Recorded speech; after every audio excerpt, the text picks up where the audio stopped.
Assalomu alaykum. Haqiqiy darbadar kimligini bilasizmi?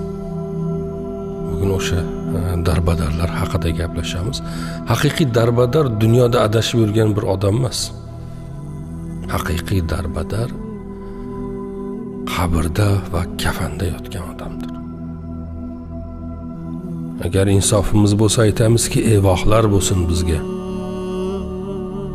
Nega? Chunki safarimiz olis, uzoq, lekin u safar uchun to'plaganimiz ozuqa va zaxiralarimiz juda ham oz. Quvvatlarimiz bizni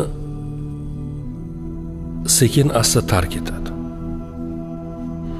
O'lim orqamizdan quvib yetadi, quvib keladi, yetadi, bizni ushlaydi. Gunohlarimiz behisob. O qadar behisobki, hatto ularni ayrimlarini unutganmiz. Ammo Alloh barcha yashirib, berkitib, oshkor qilgan gunohlarimizni hammasini biladi va unutmaydi. Va Alloh bizga nisbatan ne qadar sabrli. Doim gunoh qilamiz. Alloh gunohlarimizni yashiradi. Bizni sharmanda qilmaydi.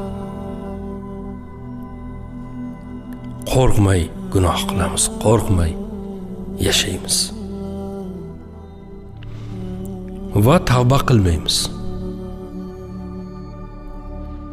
Gunohlarimiz uchun yig'lamaymiz. Holimizdan uyalmaymiz. Hammamiz ham yopiq eshiklar ortida yashirin gunohlar qilgan odamlarmiz.